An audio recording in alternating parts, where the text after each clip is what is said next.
We are the Morning Hustle. What up, y'all? It's the Morning Hustle. L'Oreal, Kyle Santillan, Alton Walker in the building. And it's time for us to dedicate somebody as our Hustler of the Week. Yeah. All right. And look, before we tell you her name, okay, you got to know she's a 7-figure CEO, a grant powerhouse. You understand what I'm saying? She's a single mom out here balancing her empire. And she's here today to help you get some of that grant money that you deserve. Let's give it up for Coach K in the building. Yeah. I'm excited to be here. Thank you guys for having me. How you feeling? I feel good. Okay, all right. You feel good? You're a 7-figure CEO. You know? You feel good. Let me know something. Y'all about to say What you need? $2. Yeah. All right, so let's talk about it. Your whole thing is helping people get grant money, but now you're also talking about using AI to simplify the process. Yeah. Yes? Yeah, absolutely. So I think with, there are so many people that are intimidated by AI. But I tell people, if you can learn how to get next to this tool, you can't get in front of it because it's growing every day. But if you can learn how to get next to this tool and incorporate it in your business, you will be a 6 to 7-figure entrepreneur. So, when I first started my journey, I was the grant writer with the pen and paper, sitting in front of the computer, writing it out, and then AI came along and I was like, wait a minute. I can put my thoughts, I can talk to this and just tell it what I wanted to say, and it can feed me back answers and make my answers and my responses better. So I started dedicating 30 minutes a day to just learning AI. 30 minutes a day of just figuring out how to incorporate this into my business. And then I created a community where I teach and educate other entrepreneurs. And we've had people get access to grants from $500 to $2.6 million. And they're all using AI to make it happen. That's amazing. that's I know crazy. AI is like a newer form of technology, so there is still things that they're working on. Have you had a situation where maybe you got a grant written up and then you were like, what's going on here? This is not what I put together. So there are, if you go to AI, if you're listening to this now and you just go to ChatGPT or AI and you say, hey, write me a grant proposal, it's going to give you an answer, but it's not going to be the answer that you want. Right. So the way we like to educate our entrepreneurs is first you have to teach AI about your business. You have to create and form a relationship with it before you just go in and start applying. So go in and tell it, hey, I'm getting ready to apply for grants. I need you to ask me questions so you understand more about my business. It's going to ask you about 60 questions. The bonus to that is you only have to answer those questions one time. And so now when I'm applying for these grants, it understands my business. It understands my tone and my style, how I write, how I talk. And understand it even gives like the name of the business and incorporates your story so it makes a humanized connection when you're writing and applying for these grants. So when you teach it about your business and then you train it on the job that you want it to do. So you can train it to be a grant writer, and you can go in and type this prompt in and say act as a certified grant writer with over 10 years of experience and a 98% success rate. Your job is to write me a grant proposal to help me win, and you can give it the grant that you want to apply for. So when you incorporate these two things, it's going to sound like you. Right. You better than me because I would have been acting like I'm still writing them. I would have came out. But so why are you coming out and saying that you're actually using AI? Because like me, I would have. Like, no, I'm writing these by hand. I would have lied. So what I realized is that there are so many people who want access to grants, but there's so many like negative misconceptions when it comes to grants. One, we feel like we have to be a nonprofit to get it. We feel like we have to hire a grant writer to get this money and funding. And then there are grant writers out here that are charging, $5,000-$10,000 to write you 10 grants. And the reality is they can't guarantee that they will get you any of the 10 grants. So imagine being a small business owner and all I have is $5,000 or $10,000. And I give it to you in hopes that you're going to get me a grant and you get me nothing.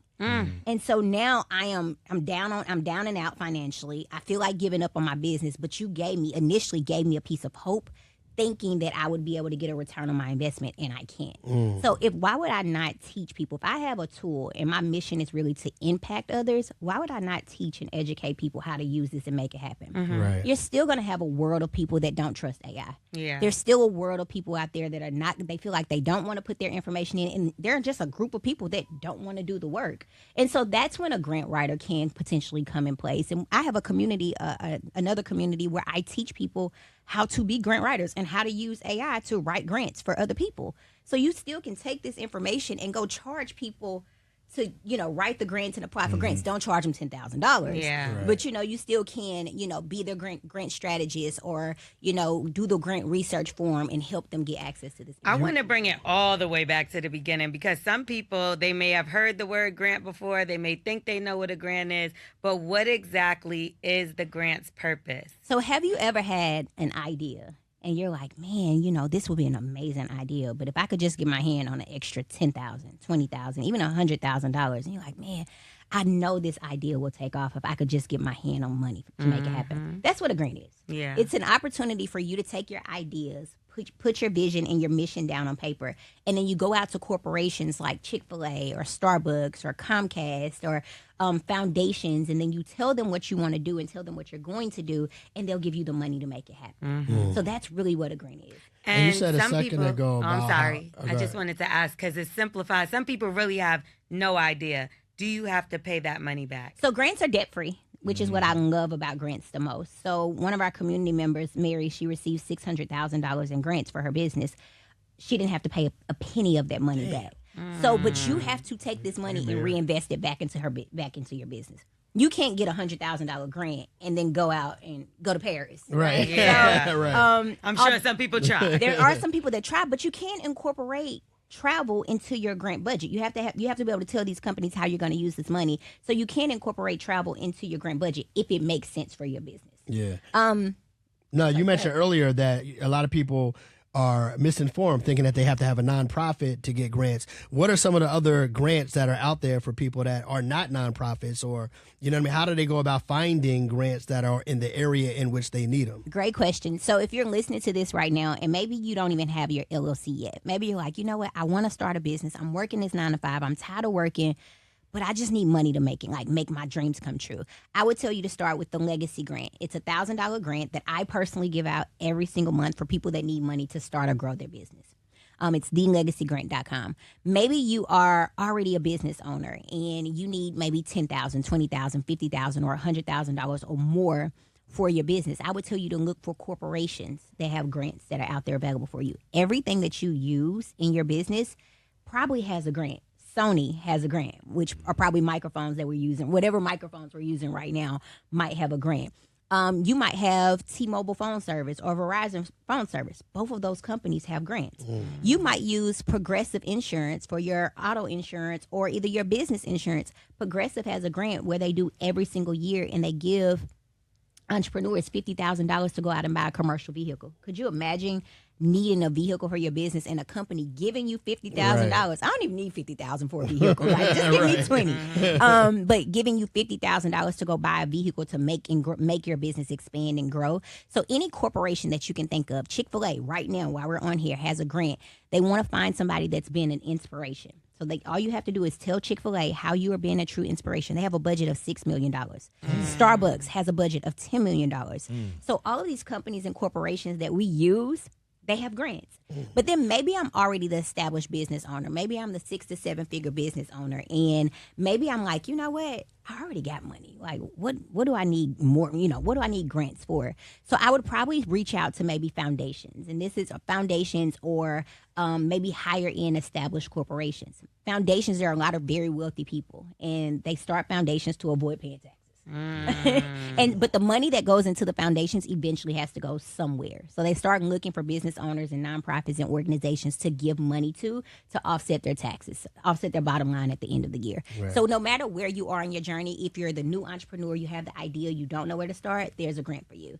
Maybe you are already in business and you feel stuck and stagnant, there's a grant for you. Or maybe you've reached a milestone or 6 to 7 figures. I'm a 7-figure entrepreneur. I'm still applying for grants all the time because grant money can help you further your business and further your impact. And I know for my last question, I just want to ask, because I know a lot of people are like, well, how do you know and how are you qualified? But you actually was a corporate banker with Wells Fargo.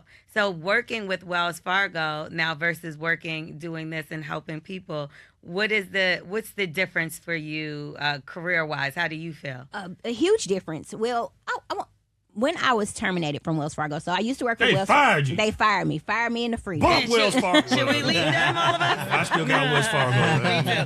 I got one of them too. They shut me down after they fired me, so so I don't have an account with them anymore either. Oh no! Are you kidding me? No, yeah, they really That's shut crazy. my account down. Whoa! I don't think I've ever shared their story. Yeah. So wait, when you're no longer working with a banking with the company, you can't have an account there anymore? So technically, when you start working with the company, most banks have like a team member checking account. And so when you're terminated or when you leave, you can convert your team member checking account over. But you don't get the same perks. But you don't get the same perks. Right. But because of the nature of my business, and they seen it as a competitive nature of my business, they shut down my business account, which was attached to my whole banking relationship. So they shut down my whole banking relationship. Whoa. Yeah, I've never even told that story. Like, I had money in there. They held the money probably for like, I think it was like 6 months or something like that. Wait it was a like minute. Crazy. They're the same ones that did that thing to Wendy Williams, ain't it? Probably so. Yeah, it was Wells Fargo, if I'm not mistaken. That's crazy. I bet they wish you had your money in their bank now, though. They won't see any of it. Thank you. Okay. But you used a phrase just then. You said you were fired into freedom, and you wrote a book about that. Yeah, so that's the name of my book, Fired into Freedom. The book shines light on my story, but I really wanted it to be the roadmap for the 9-to-5 worker or the entrepreneur that needed grants for their business. When I first started my business, or when I first, started applying for grants, there wasn't a tool that I had in my hand that could show me how to do it. I was trying to figure it out on my own. I was reaching out to people, and nobody would really help to service me. So to answer your question, working for Wells Fargo, I would see people come inside the bank, and they would want loans, they would want credit cards, they would want to start a business, and most of the time they were declined, probably like 90% of the time. And I was the person that declined them. So when they would see me out in public, I would get like these nasty looks in the stores, and I'm like, what? These people? And it was because I declined them, but it wasn't me. It really was like you and your profile and the things that you didn't have in place. But I realized that there was just like an education gap. Like, people just didn't know. Outside of that, I started my own child care center. I applied for a loan with Wells Fargo, and they declined me. No. There's like, what do we tell you? No accounts here. Right. You get nothing. You lose. But I was still working there at the time. So I'm like, y'all can take the money out my check. Like, give me the loan. So they declined me. So that's when I had to turn to grants. I was actually flat broke. My home was almost in foreclosure. I was taking my paycheck to fund. I had a child care center at the time. I was taking my paycheck to fund my child care center. I was broke, and I needed the company that I was working for, that I was investing all this time into, to just invest in me a little bit. And then I got a 6-figure grant. So I got a grant that was for 6 figures, and I wasn't even making 6 figures at the job I was working. Come on now. Yes. Right so you do have an event, though, where you're teaching this. Yeah. So is this live? Yeah, you can take tomorrow. Okay. All right. So tomorrow we have the Funding Blueprint Live Conference, which is, it is a live conference where we're going to support entrepreneurs with applying for grants on the spot. We're going to help them walk out with detailed grant proposals. We're going to show them how ChatGPT can be their grant writer, and how AI can help them with the grant process. I'm going to break it down to where you can understand it. We have a ton of different guest speakers. We're going to do live funding from the stage. So we have a funding specialist, Smitty the GOAT, that's going to come in. We did this last year, and we had people getting approved for $30,000, $50,000. Wow. And funding for their business as well.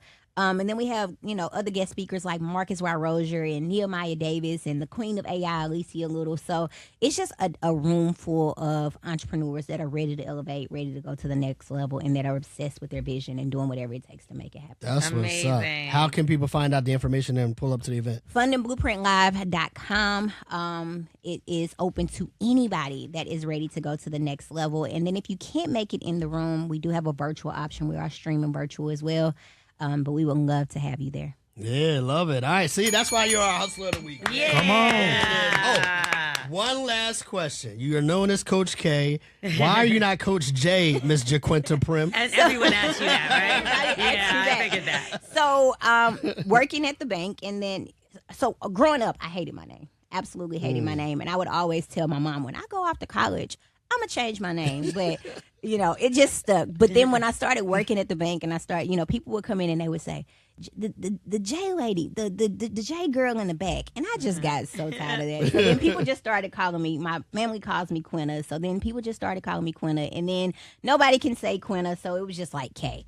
So K just stuck, and then everybody started calling me Coach. So I was like, all right, Coach K it is. There we go.